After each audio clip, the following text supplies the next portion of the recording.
நீங்க நாஸ்கா லைன்ஸ் பத்தி கேள்விப்பட்டிருக்கீங்களா?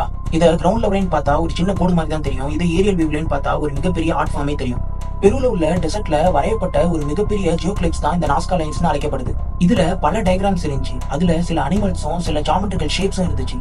அது என்னன்னா மங்கி, ஸ்பைடர், வேல், ட்ரையாங்கிள், ஸ்பெரிக்கல்ஸ் போன்ற பல ஷேப்ஸ் இருந்துச்சு. இதை நார்மலா கிரவுண்ட் லெவல்னு பார்த்தா எதுவுமே தெரியாது. ஒரு சின்ன கோடு மாதிரி தான் தெரியும். இதே ஏரியல் வியூலயும் இல்ல ஃபிளைட்ல போறப்பையும் பார்த்தா இதோட ஃபுல் ஆர்ட் ஃபார்மே உங்களாடி பார்க்க முடியும். நாஸ்கா பீப்புள்ஸ் இந்த நாஸ்கா லைன்ஸை எதுக்கு வரைஞ்சாங்கிறதுக்கு பல தியரிஸ் இருக்கு. சில பேர் சொல்றாங்க அந்த மக்கள் இதை அஸ்ட்ரானமிக் பர்பஸ்க்காக தான் வரைஞ்சாங்க. அந்த காலத்துல ஸ்டார்ஸையும் எக்லிப்ஸையும் ட்ராக் பண்றதுக்காக தான் இதை யூஸ் பண்ணாங்கன்னு சொல்றாங்க.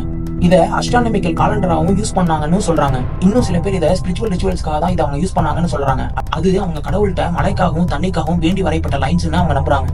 இன்னும் சில தியரிஸும் இருக்கு. இந்த லைன்ஸ் ஏலியன்ஸ்க்காக வரையப்பட்டதுன்னு சொல்றாங்க. ஏலியன்ஸ் ஸ்பேஸ் கிராஃப்ட்ஸை இறக்கிறதுக்காக இந்த லைனை யூஸ் பண்றதாக சொல்றாங்க. இன்னும் சில பேர் இதை ஏலியன்ஸுக்கு கொடுத்த சிக்னலாகவும் சொல்றாங்க. ஏன்னா இது தரையில இருந்து இந்த லைன்ஸை பார்க்கவே முடியாது. வானத்துல மட்டும்தான் இந்த லைன்ஸை பார்க்க முடியும். நாஸ்கா பீப்புள்ஸ் ஏரியல் வியூவே இல்லாம எப்படி இந்த லைன்ஸை வரைஞ்சிருப்பாங்க? ரோப்ஸ், பெபிள்ஸ், லேண்ட்மார்க்ஸை யூஸ் பண்ணியிருந்தாலும் இவ்வளவு பெரிய ஜியோ கிளிப்ஸை இவ்வளவு பெர்ஃபெக்ட்டா எப்படி வரைஞ்சிருப்பாங்கிறதா இங்க மிகப்பெரிய கொஸ்டின். இன்னைக்கும் நாஸ்கா பகுதியில பல ஜியோ கிளிப்ஸ் கண்டுபிடிக்கப்படுது. ஆனா இதை ஏன் வரைஞ்சாங்க, எதுக்காக வரைஞ்சாங்கிறதா ஒரு மிகப்பெரிய மிஸ்டரியா இருக்கு.